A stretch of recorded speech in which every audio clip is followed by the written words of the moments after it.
আসসালামু আলাইকুম এভরিওয়ান।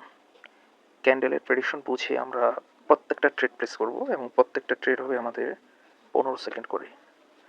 ভিডিওটা সম্পূর্ণ দেখবেন। ট্রেডটা প্লেস করতেছে কী জন্য, কী হচ্ছে সব কিছু আপনারা এখান থেকে বুঝতে পারবেন। দেখেন, যে রেড ক্যান্ডেলটা হয়েছে, রেড ক্যান্ডেলটা অলমোস্ট পাওয়ার এক্সস্ট হয়ে গেছে, অর্থাৎ পাওয়ার শেষ হয়ে গেছে, স্টপ হয়ে গেছে, অর্থাৎ সেলার স্টপ। তো এখান থেকে বায়ার আসার সম্ভাবনা অনেকটাই বেশি। তো এখানে আমি কনফার্মেশন পেয়েছি যে বায়ার আসবে। এই গ্রিন ক্যান্ডেলটা দেখে আমি কনফার্মেশন নিয়েছি যে বায়ার এখান থেকে কন্টিনিউ করবে। দ্যাটস ওয়াই আমি এখান থেকে লাস্ট 15 সেকেন্ডে ক্যান্ডেল যেহেতু আছে, আমি এখান থেকে আপওয়ারের জন্য ট্রেডটা পেস করতেছি। দেখেন, লাস্ট মোমেন্টে কিন্তু আমাকে উইন দিয়ে দিয়েছে। নেক্সট ক্যান্ডেল আমরা প্রেডিকশন করব। নেক্সট ক্যান্ডেলও বোঝার সেমভাবেই বোঝার ট্রাই করব। মার্কেটে যদি আপনার রিয়েল নলেজ থাকে, আপনি এখান থেকে ভালো কিছু করতে পারবেন। দেখেন, এখানে অলমোস্ট আমরা এই ক্যান্ডেলটা বোঝার ট্রাই করতেছি। একটা ক্যান্ডেলকে আমি 4টা ভাগ করেছি, 15 সেকেন্ড করে ক্যান্ডেল দেখতে পাচ্ছেন। তো আমি এই ক্যান্ডেলটা প্রেডিকশন করবো। এই ক্যান্ডেল প্রেডিকশনে কী বোঝাতে চাচ্ছি আমি সেটা বোঝার ট্রাই করতেছি।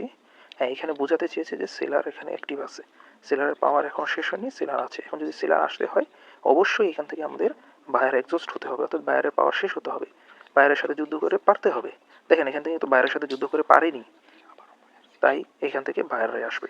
যেহেতু বায়াররা এখান থেকে যুদ্ধ করছে সেলারের সাথে, সেলাররা বায়ারের সাথে যুদ্ধ করতে পারে নাই, তো দ্যাটস ওয়াই বায়াররা এখান থেকে আবার কন্টিনিউ করার ট্রাই করতেছে। দেখেন, কিন্তু অলমোস্ট উইন হয়ে গেছে। আমি যেখানে এন্ট্রি নিয়েছি, এন্ট্রির উপরেই ক্লোজিং দিয়েছে এবং ক্যান্ডেলটা গ্রিনই হয়েছে। এখন আমি এই ক্যান্ডেলে একটা প্রেডিকশন করার ট্রাই করব। এই ক্যান্ডেলে প্রেডিকশন করব, দেখি মার্কেট কী করে। 100% বলে কোনো কিছু নেই, অবশ্যই মার্কেটে আপনার লাভ লস মিলিয়ে সব কিছু।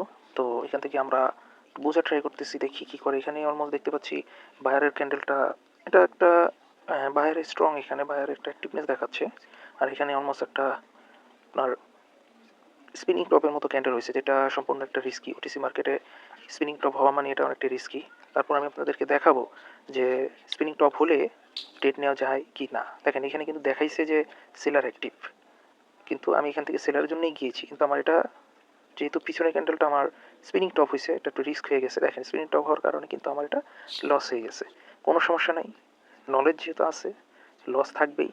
লসটাকে আমরা কীভাবে উঠাতে পারি সেটাই এখন আজকে ওদের সামনে দেখাবো। দেখেন, একটা যেহেতু লস হয়েছে, আমি নেক্সট ক্যান্ডেলে আমি ট্রেড করে আজকের মতো এই পর্যন্তই।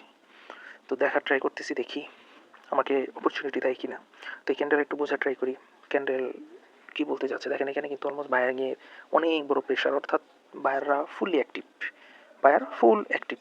তো এখন যদি বায়ার আসতে হয়, আমার বায়ারের একটা কনফার্মেশন পেতে হবে, অথবা সেলার এখানে ডেথ হতে হবে। বায়ারের কনফার্মেশন পেতে হবে অথবা সেলার থেকে ডেট হতে হবে। দেখেন, বায়ার এখানে কনফার্মেশন দিচ্ছে, অর্থাৎ বায়ার আসবে। তো এখান থেকে আমি 3টা ট্রেড প্লেস করে দিচ্ছি বায়ারের জন্য, বিকজ অফ বায়ার ডেথ হয়নি, সেলার বায়ার কন্টিনিউ করছে, সেলার ডেথ হয়নি, দ্যাটস ওয়াই আমি এখান থেকে বাইংয়ের জন্য গিয়েছি। তো দেখেন, অলমোস্ট কিন্তু আমার উইন হয়ে গেছে। তো যারা ভালো কিছু শিখতে চান, রিয়েল নলেজ নিতে চান, নলেজ নিয়ে আপনারা কাজ করতে চান, তারা আমার সাথে যোগাযোগ করবেন।